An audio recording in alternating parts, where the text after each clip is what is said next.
Once upon a time, way back in August, I began to introduce the College Board's long-winded art historical thinking skills.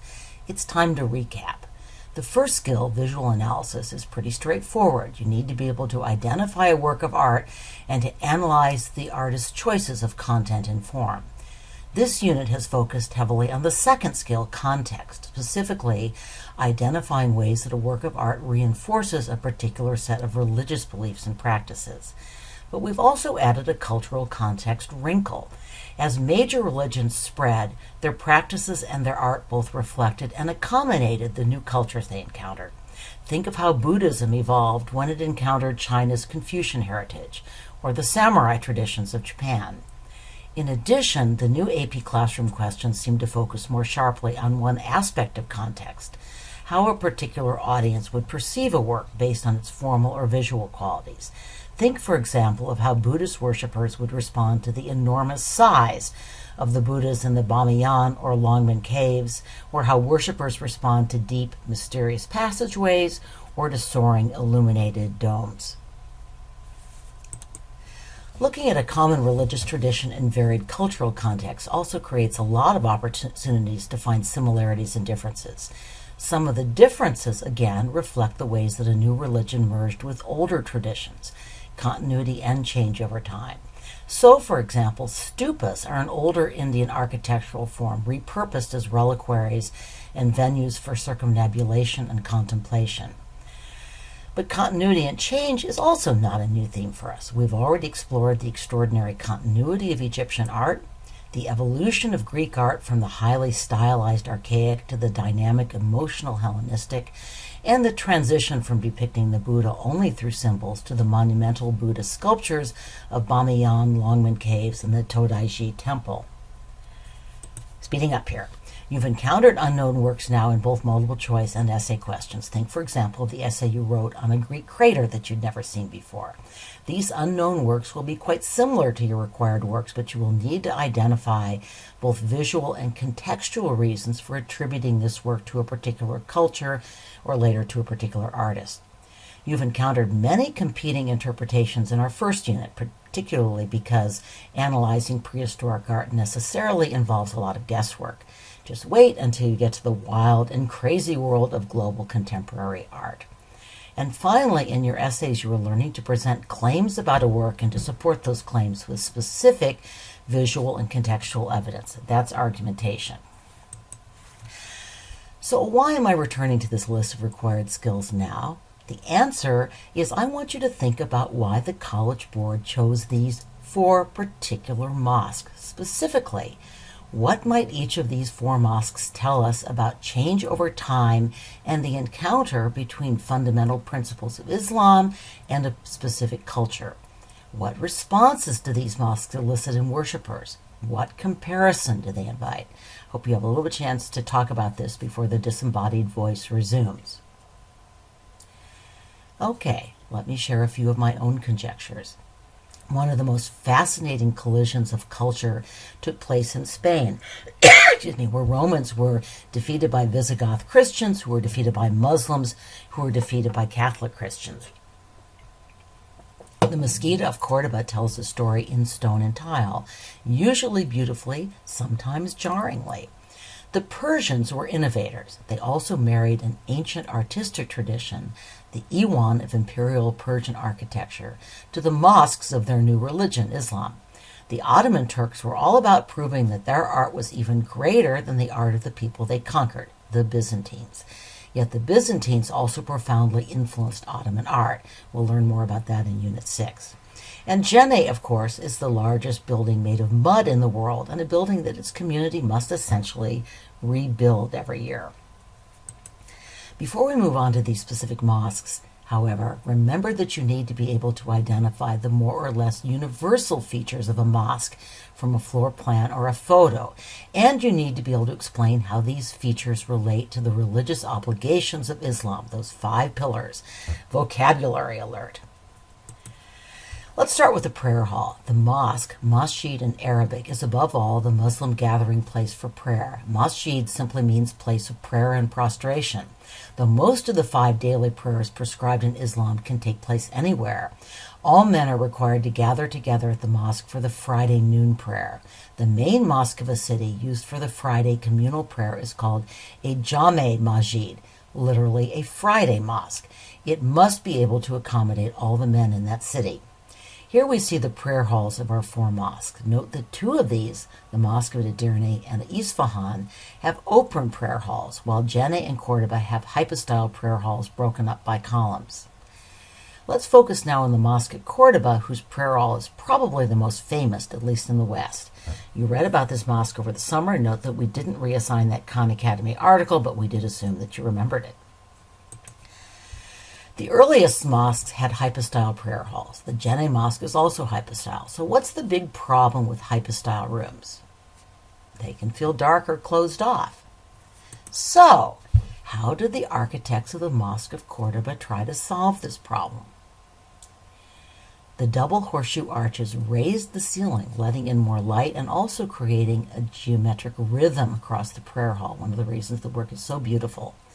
The famous alternating red and white voussoirs of the arches are made by alternating layers of brick and stone in the older parts of the mosque and with paint in the newer parts. They were inspired by the voussoirs in the Dome of the Rock, pictured on the right. You need to know the term voussoir. As the diagram indicates, these are the stones that lead up to the keystone that holds the arch together. Horseshoe arches had been used on the Iberian Peninsula, Spain, and Portugal since late Roman and Visigoth times, but they are now associated especially with Islamic architecture.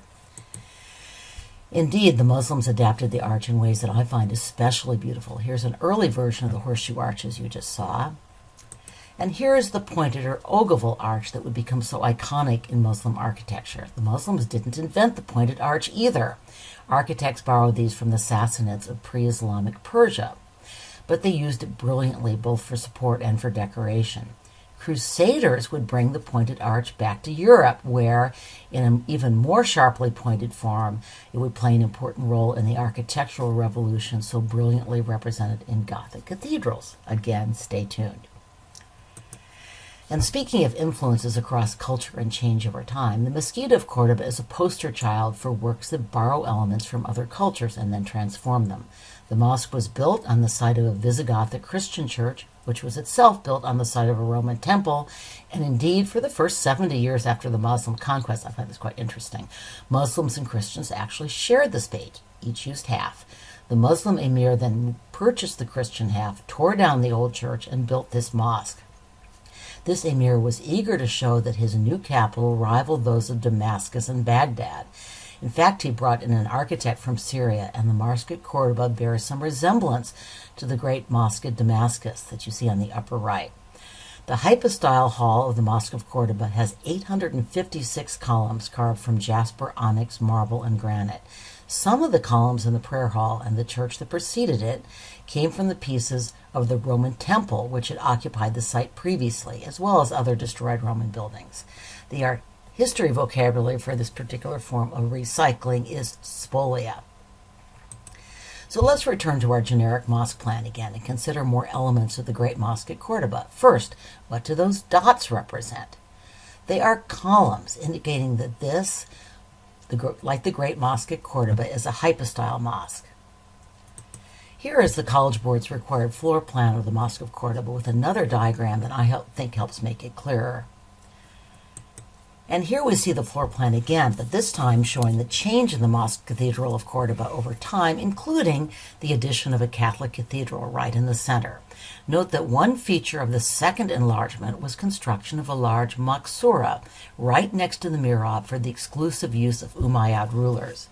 Not every mosque has a maksura, but many of the most important mosques did. The maksura was a space reserved for the ruler and his court. Islam, keep in mind, was not a religion that embraced the separation of mosque and state. Rulers were responsible for maintaining both political order and religious conformity, and like rulers throughout history, they used religion to reinforce their legitimacy. At the same time, there has been a long tension between Muhammad's emphasis on social unity, the equality of believers and responsibility to the poor, and the highly hierarchical society and the huge disparities of wealth that arose in most Muslim societies. Of course, Christianity has confronted the similar contradictions. So here is the Maqsura at Cordoba with a view into the mihrab. Note that these later horseshoe arches have a more elaborate design. These are known as multi-lobed arches. This required image shows horseshoe and multi-lobed arches together.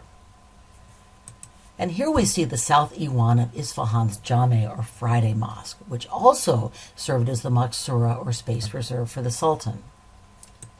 Ottoman mosques did not have maqsuras. Instead, the Sultan sat on a raised platform or lodge, but still in a separate special place.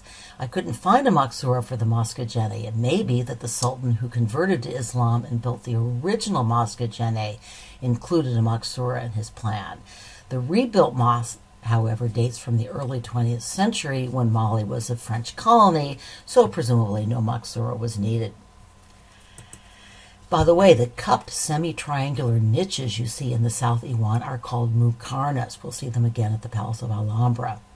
They developed in Persia, but featured prominently in the art of North Africa and Islamic Spain as well, usually in half-domes or apses. This is a good example of how artistic influences spread with Islam. And here are the even more elaborately carved muqarnas from the Hall of Sisters from the Nasrid Dynasty Alhambra Palace in Granada, Spain. Next class. Back to interpreting a mosque floor plan. What do the circles in the floor plan represent? In this case, it's kind of a small circle. They are domes, which in many mosques, even hypostyle mosques, are found over the mihrab or prayer niche in the Qibla wall. One interesting note about mihrabs, they are always or almost always set in the Qibla wall, or the wall facing Mecca. But as Islam spread across the world, how did Muslims know just where they were in relationship to Mecca? I remember learning in my early history classes that Muslim scholars made huge strides in mathematics and navigation. It turns out that the driving force behind many of these discoveries was the need to determine the direction of Mecca. Wondering where Mecca is from where you're sitting? There are several search engines on the web that help devout Muslims determine the direction they should turn to pray. I typed in the school address, and here you are. Here are mihrabs from 3 of our required mosques. I could not find an interior mihrab photo for Janneh, but the wall with the 3 towers faces toward Mecca, and there is a mihrab below each tower. Here's the mihrab of the Mosque of Cordoba. Let's watch a short clip from a lecture series entitled The World's Greatest Churches, and you'll learn something surprising about this particular mihrab. So now that you've watched the video, what was the surprise? This mosque faced not southeast toward Mecca, but south, imitating the Great Mosque of Damascus. By the way, the Khan Academy essay I assigned for the homework got this wrong, although it's corrected in the notes at the bottom of the article, and the mihrab was eventually moved. You saw this image of the mihrab dome in the video. Note the complex, abstract mosaics, which also included calligraphy. These were the work of Byzantine mosaic artists, whose work was much admired and hired in the Islamic world. We saw that with the Dome of the Rock as well. I also want to draw your attention to another feature of Islamic art, abstract repetition of geometric patterns or tessellations. You see such patterns in the dome and also in this example of Islamic tile. This fascination with geometric patterns seems to have grown out of both mathematical studies and the limitations created by the requirement that mosque images be aniconic, that is, containing no zoomorphic figures, no animals or people.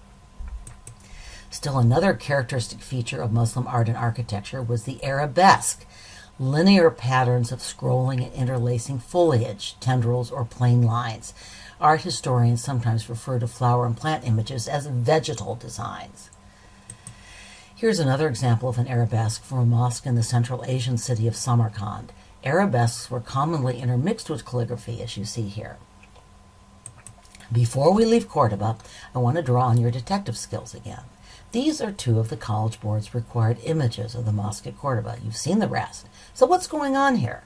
What might the College Board want you to think about as you look at those photos? Well, Cordoba has a cathedral basically jammed into and on top of a mosque.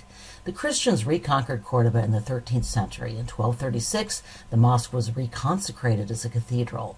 Mainly, the openings leading from the patio courtyards were closed and some Christian chapels were inserted.